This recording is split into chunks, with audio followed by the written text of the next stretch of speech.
Welcome, welcome, one and all, to the XP Billionaires podcast. This is Ray Fegram speaking to you all. I really don't know where this is going. All right, I have Sky Knight. How are you doing today? Good. And to the other direction of our wonderful Skype chat, I have Irene Rogue. How are you today? Hiya. Not too bad at all. Excellent. All right. This week we have got something really fun to talk about today, like we always do. I mean, you're listening to us because you assume we're fun, I hope. I think we're fun. Well, I mean, we've always been fun. It's just whether or not everyone else thinks so. So today, we're going to be discussing voice acting in video games. But on that note, I just got to ask everybody, do you guys know what it's time for? It's time for another good idea, bad idea. Okay, so ever since they've really been able to put voice acting into video games, we've been witness to some vocal performances that have both been absolutely stellar and increasingly cringeworthy. So this week, I thought we'd talk about our best and worst voice acted RPGs. So we've got a turn order set up today for who's going to be going first. And now the gods have favored me. So I guess I'm just going to keep talking. I'm sorry, everyone. You have to listen to me for a little bit longer. We'll somehow go on. All right. So just like our previous good idea, bad ideas, we'll do both the good idea and bad idea with our segments.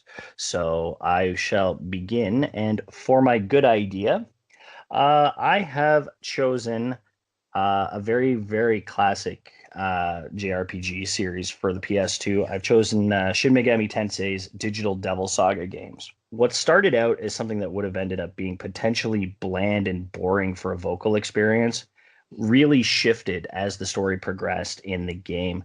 Like when the game starts, everyone is just a lifeless soldier on a battlefield, and it's so very dull and monotonous, kind of how I'm talking right now in some ways.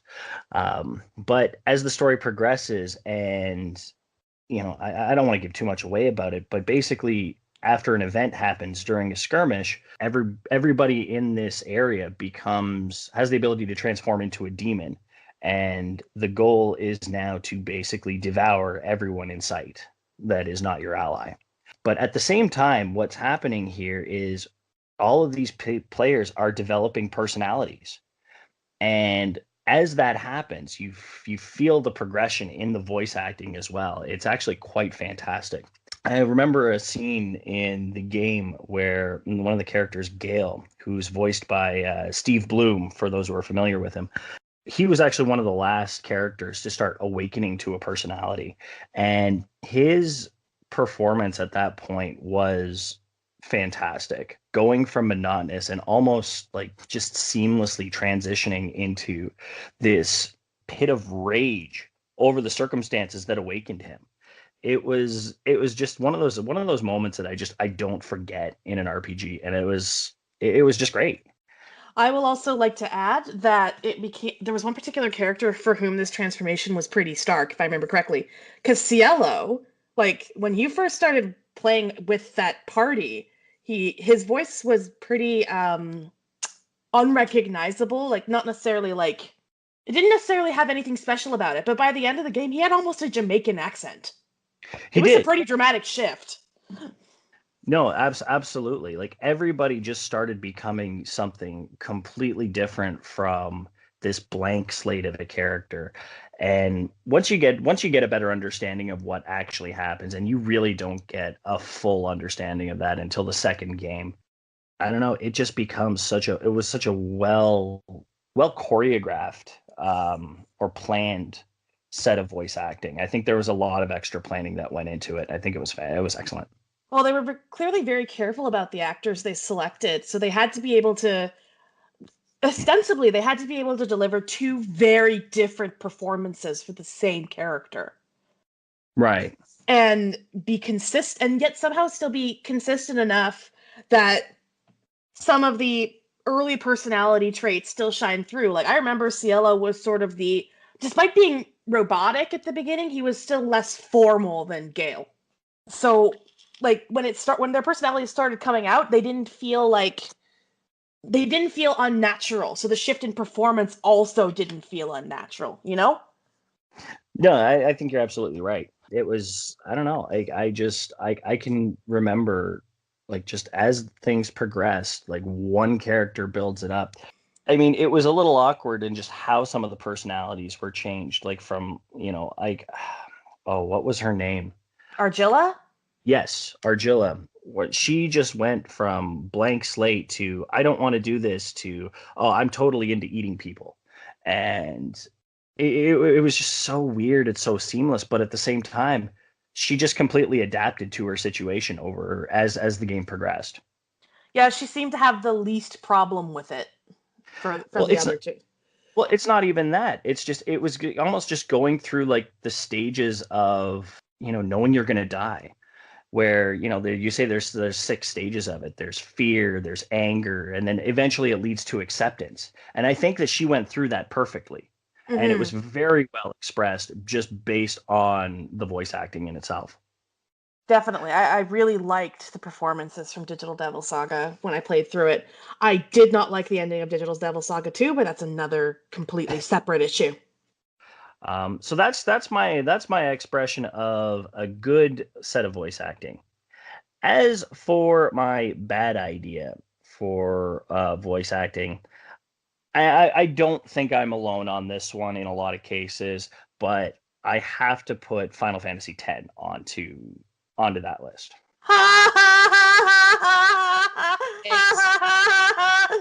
Sorry. Yeah, yeah, that my point exactly. Yeah. Yeah, That but that meme worthy moment. yeah. I mean, I've tried to play this game so many times, and every time I eventually get annoyed with something of it, and I put it down for a few years, only to potentially attempt it again. I don't know why I keep trying at this point. And the voice acting was kind of a part of that. Like one of the things that really bothered me about it was the Wonder Years style narrating of the game. It felt really bland and boring, and it didn't keep me invested in what was going on in the story. I also felt that Yuna's voice acting was very ingenuine. So it like she didn't really feel like a sympathetic character throughout the whole game because of how she was portrayed. So I will just, because I'm a diehard Final Fantasy fan, I'll just also point out that this game came out literally like right at the start where voice acting started to become mainstream. So it did definitely suffer from, we don't necessarily have a huge cast of voice actors to choose from right now. So it didn't necessarily have the best talent available, nor was it an established part of the video game cycle. So its mistreatment could possibly be could partially be responsible for it just because it was so new. But at the same time, yeah, I got to agree, some of the performances were pretty hackneyed. And you're right. Like the fact that it was one of the launch titles for the PS2, if I'm not mistaken. Yeah, it It, was a launch like title. yeah, it definitely you're probably right. It did suffer from that. The thing is though is that they've done the HD remasters, and I've seen a lot of games where they have redubbed the voice, the voice acting. Like there's no reason why they couldn't have necessarily tried that during the remaster releases. Yeah, 100%. I agree. I will grant you that. Yeah. Yeah, like I can understand it if they hadn't done that before, but it's something that I would have at least asked for if I knew that it was coming back. Like, we've got Final Fantasy VII remake coming. If there had been voice acting in the original, it would have been atrocious. And Oh, I would be hands expecting a down. full-on redux of the voice acting for the upcoming release. Well, it's more like the sound quality just wouldn't have been there from a game that old as well. The actual quality of whatever recordings they got just wouldn't have been up to snuff with the rest of the game at this point. Yeah. And like with Final Fantasy X, I can see the argument that they wanted to they could have redubbed it. I also see the argument that some of those voice lines got really fucking famous for the wrong reasons. Yeah. So it's like, do we want to basically undercut something that went viral, or do we want to lean into it? It's also costs more money, right? So Yeah. Oh Well, yeah, but I'm not justifying it. I'm just rationalizing. one of the things we have to consider too is that, you know, vo voice acting in video games was also pulling from a pool of voice actors that were well established in, animation and whatnot. So it's not like it was an entirely new thing.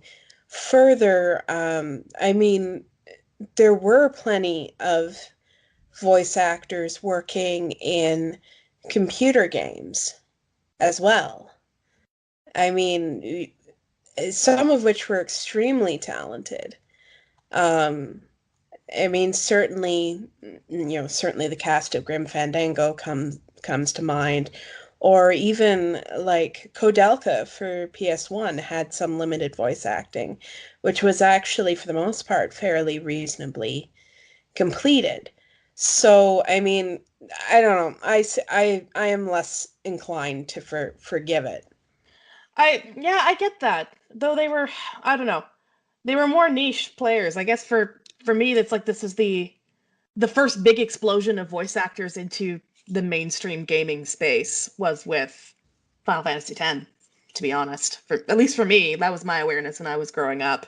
There were No, definitely some. There was definitely some. There were definitely some like games that had it, but I don't remember them being as big a deal. That yeah, just but might be me. so many, but there were so many games in the you're still thinking strictly console. Yeah, because that was sort of my jam growing up, right? Yeah, I didn't have a good gaming PC. yeah, even like there was plenty of excellent performances happening in PC gaming well before something like Final Fantasy X. Uh, and at the same time too, like you mentioned Kodelka and the PS1. There were plenty of other PS1 titles that actually had voice acting in it too. Now I'm not going to say they were all good. As a matter of fact, I was really not that fond of the voice acting in Xenogears during their dub. But at the same time, like it's something that they had been working on, and I would have liked to have at least seen that by the PS2 era, they could have gotten a better understanding, especially when it's something as cinematic as Final Fantasy X is. yeah, You would think that there'd be a lot more, say, like I feel like it was lacking in a table read, just where everybody was around to like actually Yeah, go through some of the story first. but I think this was Squaresoft's first major foray into voice acting, Well, specifically. well, Xenogears was also a SquareSoft game. Oh, Yeah. but I wonder what I. You said it wasn't particularly good either, was it? No, no, but I'm just saying, like it was they had been doing it in the past. Yeah, it took, based on what I want to discuss later, I would say that it took Square a very long time to find its feet with voice acting. They yeah, managed eventually, but it took them a while. No, no, and yeah, and I am glad that they got there. I mean, at this point, they oversaw Final Fantasy 11, or sorry, Dragon Quest 11, and that was a stellar voice acting experience. Like I did like that one as well. So, they have gotten where they need to get. It's just yeah, they took their time. Well, let's move on to Irene. You've been helping out with commentary here for the most part, but we're gonna listen to you some more. So let's hear your what was some good voice acting for you? So I'm actually going to pick a bit of an unconventional game for this one. I know we wanted to talk English voice acting, but I could not, in good conscience, mention this single language track, little known niche horror title that was just recently re-released for the 3DS, Corpse Party. And the reason I'm putting this forward is the voice acting was so important to the game. I don't think it would have been remotely as successful as it was without it. And that's why I decided to kind of push this forward as my good idea. So this title is not necessarily a huge smash. It was more niche, but it did gain a bit of traction in the PS Vita era when they suddenly announced that they were going to be doing a third installment in the series, which honestly I've always thought the first game itself was definitely the strongest of the series. The game follows 8 students and one teacher as they're pulled into a haunted school trying to find their way out.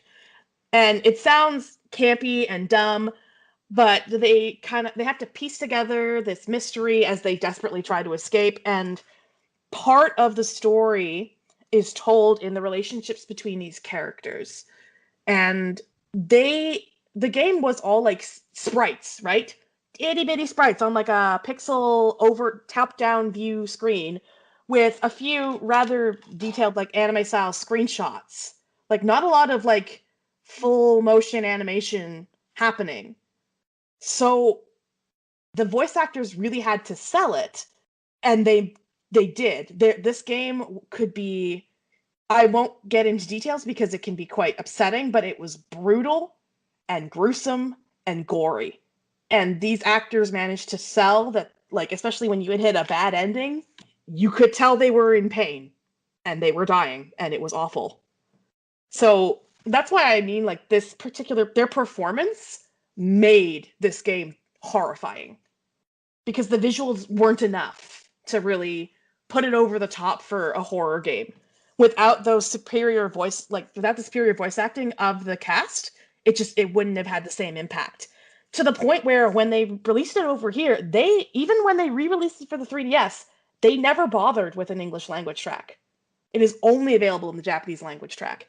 And I think that's actually to the advantage because they managed to get the right people for these roles. And I think if they had failed or gotten a voice actor that was a little weaker in comparison to the Japanese language track, it just wouldn't have had the same punch. And I will maintain that this game is the best horror game I have ever played. Well, and it makes sense if, if you get the perfect cast the first time around, no matter what the language is.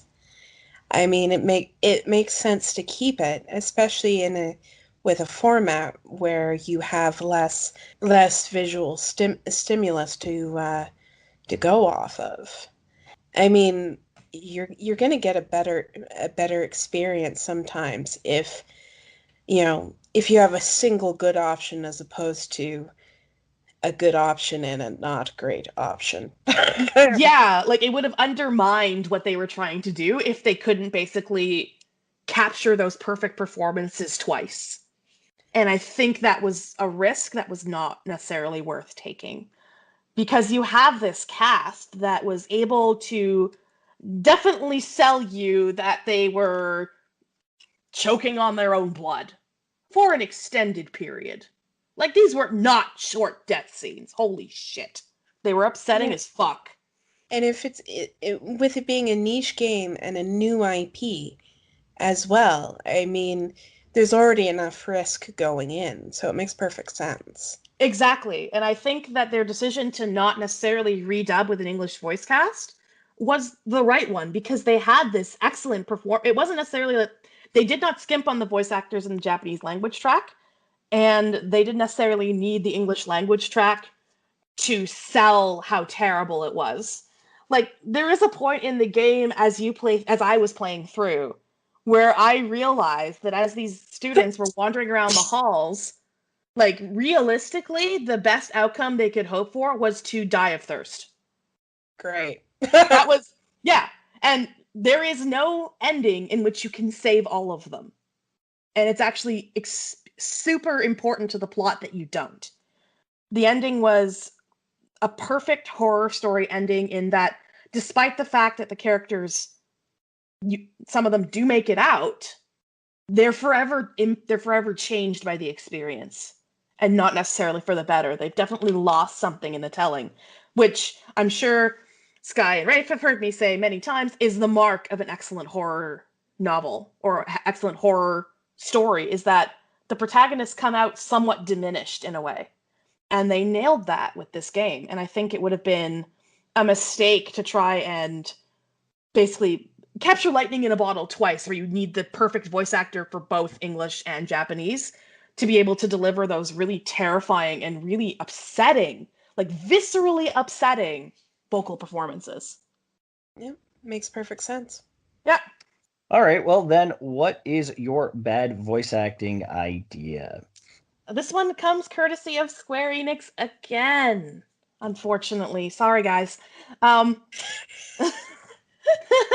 and I'm actually gonna quickly, because I want to make sure I've got the title right. Yep, I do. I remember that case. It is Infinite Undiscovery, a again little known title for the Xbox 360, coming out early days in its release cycle, around the time when Lost Odyssey was released, to give you guys like a kind of like gauge as to like, here's what we can judge the voice acting against because this is contemporary. Um, I don't even remember what the game was about. The setting was cool, and it's a Square Enix game, which I've always loved. Their RPGs have always been something I've really enjoyed. But the voice acting was so bad that I actually put it down and never touched it again because of the voices. Like, not any other part of the game. I was like, no, I can't do that. I can't sit through 80 hours of these people talking. It sounded like they had rounded up their fucking accounting department to do their voice acting for them. It was terrible. Like, I tried both the English. If they had, I can't even remember if it had a Japanese language track, but I remember the English one just being completely insufferable. And because the voice acting was insufferable, I had a really hard time absorbing the required story beats to keep apprised of it. And then they started talking about really, like, of course it's Square, so they get into like, we don't want to explain to you how this world works. We're just gonna assume you know. But I didn't have the patience for that because all of these characters, like I just remember like looking at the character model. I'm like, okay, I'm expecting a certain voice to come out of that, and it was like somebody like just shoved a soundtrack of a duck playing a vuvuzela over top of it. It was so incongruous. It didn't match. None of the voices matched, and none of them were like well acted. I've never actually had vocal performances get me so uninvested in a plot that I put it down and never touched it again, consciously because of the vocal performance. That's yeah, I mean that can make or break a game. Like you have to put detail into what you're doing. And honestly, if you're not going to put that effort into your voice acting, then don't put voice acting in your game. Yeah, I Don't think make it necessary, or only make it necessary on specific cutscenes, like a lot of some of the older titles used to do. But don't primarily focus on something fully voice acted if you're not going to be able to do a good job of it. And if you know you've done a good job of it, cut your losses, scrap it, and just move on with the development. exactly. Like I think this game was actually dealt a disservice by its terrible voice acting. It actually would have benefited from not having it at all. Especially in the Xbox 360 era where like you could still get away with having like a full-on console RPG with very limited or no voice acting. It was still like not necessarily unacceptable. Whereas now I think you might have a harder time of it. Like maybe if you're not an indie studio, like if you're an indie Mhm. studio, fine, anything goes. But like now, I think Square Enix would have a hard time justifying no voice acting period in any of their in any of their games because they're so big. They have the money and the resources, and it's kind of a standard at this point. But it could also be an incredible throwback to old school titles. Well, So there's yeah, no reason that they don't necessarily have to do it. Like quite honestly, I don't think there was any voice acting in Octopath Traveler. there was. Was there? It was closer to what you stated. Like there was limited voice acting in certain scenes, Right. not Okay. and most of the time it was more of reaction voice acting for the rest of it, not necessarily narration. So Yeah. it was tighter, and I think that's probably the minimum Square Enix, a company like Square Enix, can get away with today. For Hmm. those important scenes, they're going to need voice actors to narrate the characters because it's kind of an industry standard at this point. But I get what you're saying. It would be fine if they didn't. I'm just not sure if it would at this point be held against them from a overall reception point of view. I wouldn't mind it personally. Yeah. Yeah, no, definitely. And it doesn't bother me either. I mean, if you're advertising that you're going back to that classic style, then then I wouldn't necessarily expect you to put voice acting into it, even if you don't officially say it, whether you do it or not. If you're saying, oh, a callback to classic RPGs, that's fine. If you don't put it in there, I'm not going to argue because I'm used to it. Okay, now we've got two good ideas and two bad ideas. Let's get our last ones out. Sky, what is your good voice acting idea? Okay, the good one is Rogue Galaxy, actually. Wait, are you sure that Sky and Rafe just hasn't like puppeteered them somehow? Yeah, this is an entry that Rafe would usually do. But honestly, like, they did such a good job on this one. And I'm so much so that it didn't particularly bother me not having a Japanese voice track. And anyone who knows me knows that Japanese voice track is my preference most of the time. None of the main voices in it grate on the ears at all. Well, except for Jupus sometimes, but that's appropriate for Jupus. He's one of those kind of people. So one that is just inherently annoying? Yeah, yeah, Right. he's just yeah, he's also an alien too. So if his voice is a little weird sounding, like, It suits. it suits, it's less weird. But some of the performances were quite masterful, like Steve the Robot. Like it like Steve was performed by Yuri Lowenthal. You wouldn't know it. He has an excellent robot voice, but he also has these beautiful emotional scenes as well. With his creator, and I don't want to spoil that because it's that sort of thing between Steve and his creator, because it's simply so lovely and so just beautifully emotional. But Yuri Lowenthal did a wonderful job as Steve the Robot, and I can't recommend highly enough. It's a PS2 game. It was a rare diamond in the rough compared to some games released in that era. Oh, for sure. A lot of the time with the PS2 games, it was a lot safer to just go with the Japanese voice track because the English one was always atrocious. Yeah. Yeah. I also want to give like props to the voice actor for Jaster, like your main protagonist in the game. Is voiced by Will Friedle, who is, in terms of voice acting, is most well known for playing Terry McGinnis, aka Batman Beyond. And he did a fantastic job. And like whether he was doing Batman or doing I Jaster, he was didn't know amazing. that. Oh my god. Have I not told you that before? No, Yeah, that is. Terry McGinnis. Oh my god. Yeah. Oh my god. Okay, Oh yeah. sorry. So if anybody knows where we can actually go and watch the old Batman Beyond TV series from the 90s, or was it early 2000s? I think Late 90s, early 2000s. It was one or the other, but it was within Yeah. that time period. Yeah, so if anybody knows where we can actually go and watch those, I would be totally down for it because I remember loving the shit out of that show when I was a kid. And Here. It is available on disc. Like you can go find it and buy it. ooh, Um, tempting. yeah, and honestly, like you get the whole complete series, and it's fairly cheap. Like at least by our standards. I remember that show being really good. Yeah, It was. honestly, I think you can find it at your local Walmart. While they still have DVD sections available to buy. Yeah. Yeah. Well, they have at least the ones around me do. Mm-hmm. Yeah, but yeah, no, like between that and yeah, Yuri Lowenthal's performance as Steve is really well done. There's really not a poorly voice acted character in that game. Um, like I want to be able to say specifically every single one of their names, but at the same time, like Jaster, Steve, and Simon were probably my Oh, favorite. Simon too. Yeah, Simon. Yeah. Oh, Yeah. such a good performance. Yeah.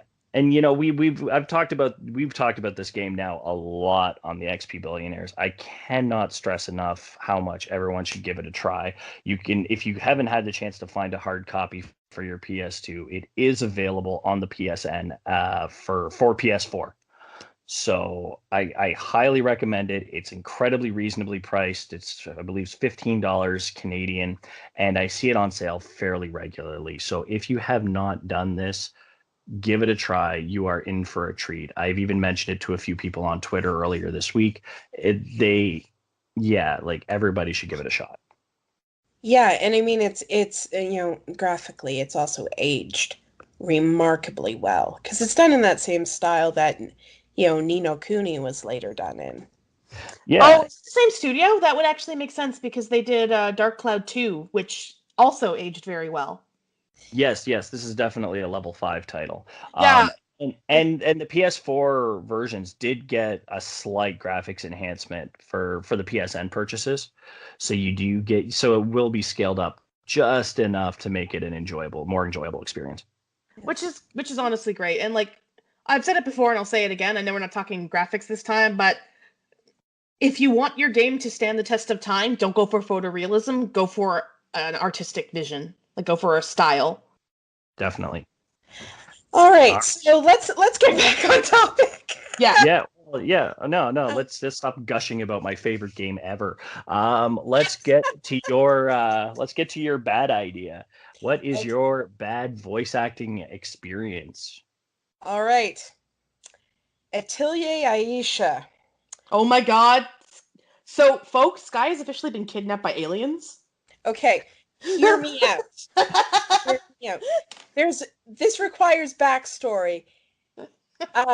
So what happened was sometime during it was either during Aisha's development or translation. I don't remember 100% clearly.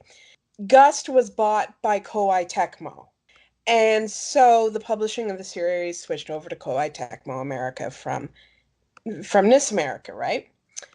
And one of the results of this change was the fact that Atelier Aisha on PS3, the original release, was released without the Japanese voice track.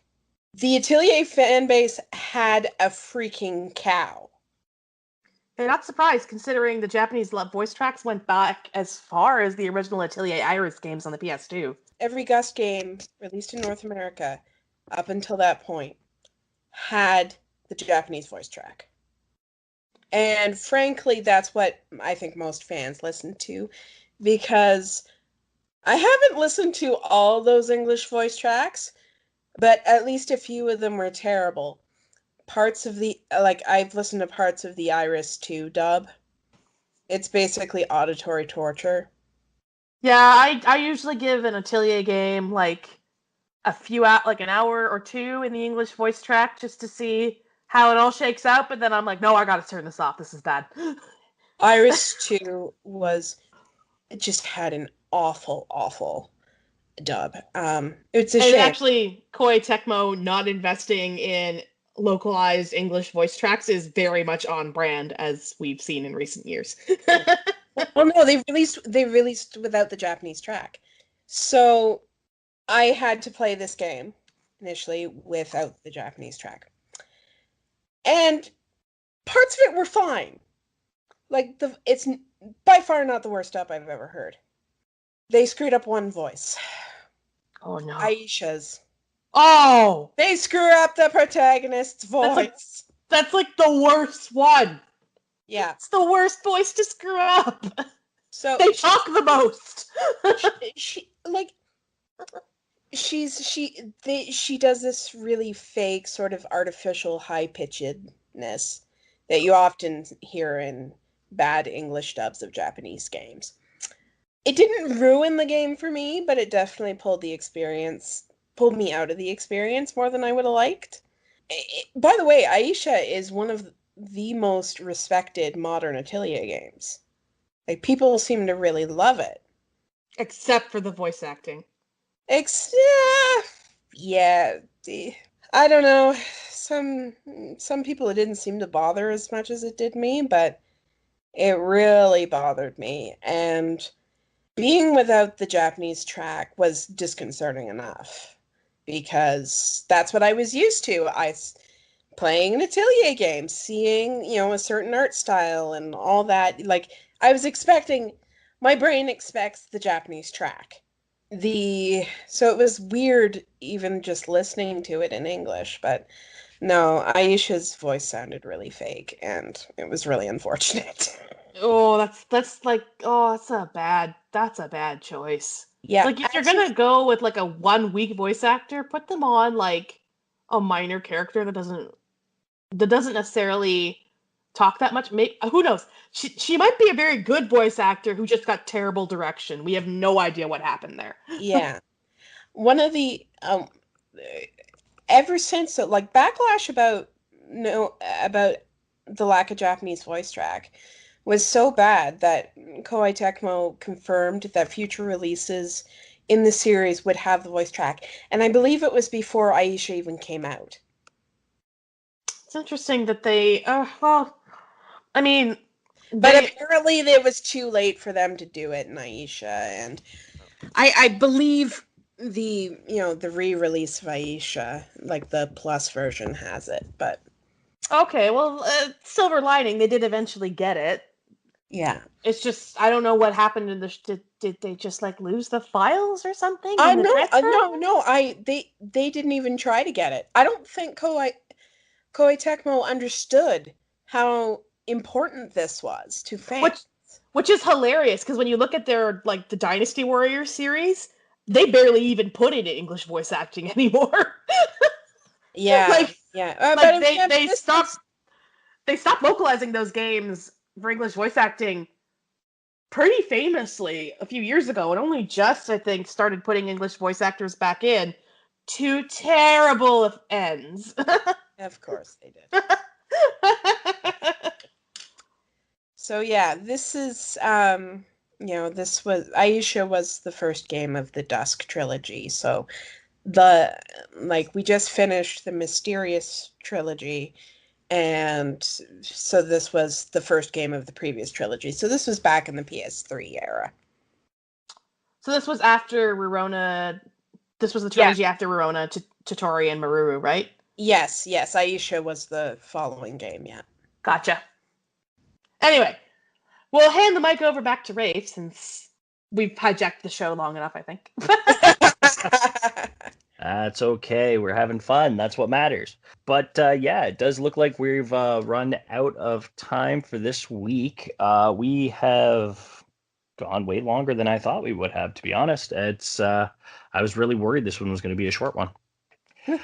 But yeah, so once again, thanks everyone for listening. Thanks to my hosts.